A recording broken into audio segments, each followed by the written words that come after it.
Hey, we're in the next part now, right? Please go check out the previous part in order to gauge your bearings that you might be edified appropriately as to what in the world I spoke earlier. The Lord told me it's time for Africa. I was like, Father, ne? Like, if I'm going to be focusing on the South African conglomerate now, because I can fight them and we're in the country and likely praying with one another, how in the world am I going to, like, even succeed to get that done, right? And the Lord was like, it's basic, Karabo. Just do what you do and trust that your content will just like get taken up. Whatever darkness is in your land, essentially the Lord has told me that he has judged the US as a conglomerate. He has, however, favored the Christians in there and he's protecting them. But everybody else is pretty much reprobate. And their collective sorcery that is slapping everybody else across the nations, he is going to shield everybody else from them. And that it was folly for me to think that I need to run away from my country, because essentially what I'm doing is making like Jonah running away to Tarshish or something. I cannot leave my country because they're Nineveh. And better the devil, basically, that I know than the one that I don't know. In this land, I've been making war successfully with the entities over it. I thought South Africa was evil, and I thought the South African church was lackluster, lukewarm, and frankly not serious. But it turns out that there is enough God flow in this land for the Lord to move on its behalf. It is not entirely handed over and it is not entirely satanized, because Christian prayer is somehow working. Meaning, Karabo, that even if you're in isolation in your country that is South Africa, you are still generally ubiquitously being covered by the prayers of my saints on the ground in your land. Meaning that no random lackluster witchcraft that is cast on your channel by some silly little lay witch Eddie Kloof is going to succeed to mock you for any period of time, because there are enough Christians covering each other in your land, including yourself. You were being subjugated to the tyranny of the darkness of a person in a kingdom or a nation that is currently so like rebellious against God that literally the Lord is focusing on just taking his kids. It's become like Gomorrah, Sodom, the United States. He's taking his children and ensconcing them and saying everybody else whatever. But that is not so much the case with Africa, South Africa, whatever other countries it is that are all over the show. You prematurely wrote people off because of your immediate environment experiences with your family members. And I was like, okay, God, then if South Africa is the flag that we are out here in these streets waving again, if I'm back to Abantu Baminaisa, prove it. Show me that I need to be catering to a South African audience. It is the reason why recently I've been doing a whole bunch of videos in nothing but Tswana, or just Tswana and Zulu, or the majority of the video is in vernacular. It's because I am now trusting that I can go back to my default setting, the comfort zone that I am in when I am Karabo, because it'll get taken up due to TikTok. The Lord used TikTok. I uploaded my longer form content on TikTok. TikTok accommodates 10 minutes maximum. I can talk forever and a day. That's why these days I stop recording at 10 minutes. Stop recording. It's because I'm trying to get my long form content on YouTube that is sitting there gathering dust on TikTok.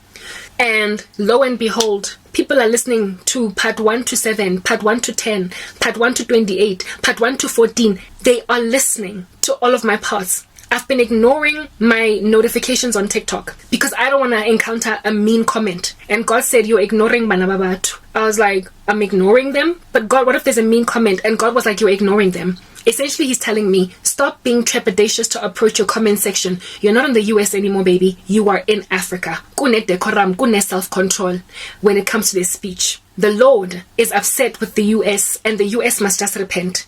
And this dude, the only reason why he was able to afflict me with so much darkness, Ali one, is because the entities that operate over the geographical location that he is in, the US, are so powerful to afflict world citizens, to infiltrate and influence world citizens, that he was pushed along by the general climate of sorcery in the US, which I thought was lesser than the general climate of sorcery in Africa.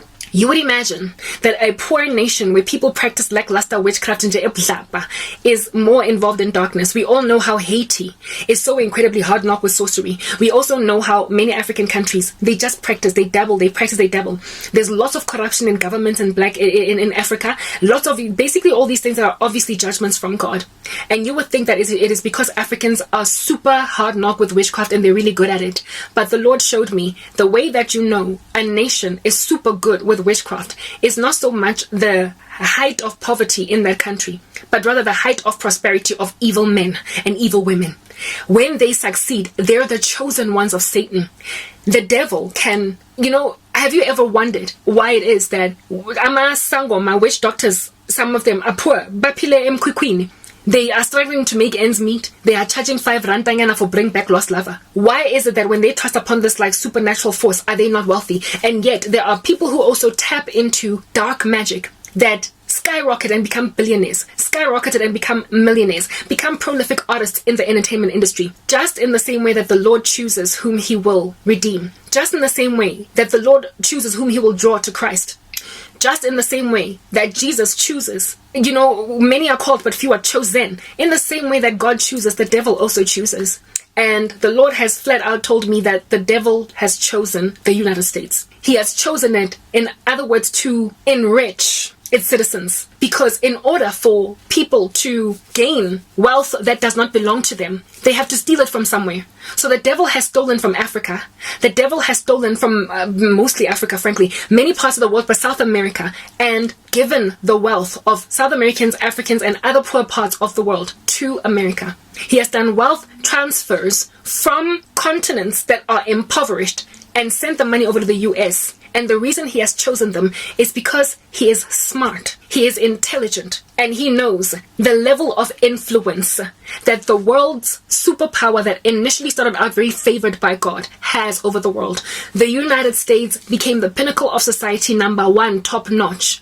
And this is because they loved God. But then afterwards, they turned their hearts away from God. And because it was a country sitting perched on a mountaintop like a bird, its pomp and its arrogance in turning from God now that they had much, caused the devil to realize the value proposition in making this country turn away when everybody's looking at them. You've become the popular girl in school, and so now everybody wants to be like you. So I'm going to make you stop being godly. I am going to make you walk away from true biblical Christianity, and I am going to infiltrate the nations through you with all different kinds of compromises on sexuality. I am going to water down everybody else. Like Bati, in South Africa there is a saying, "Asimo stay zimo." It's basically when people want to act like they're American, because Americans have inherited much of their culture. They are the world superpower for that reason. But there was a time when it was okay to inherit American culture because they were the land of the free. They were godly. But now they're ungodly, but people have not stopped following them because they're ungodly. They are literally mirroring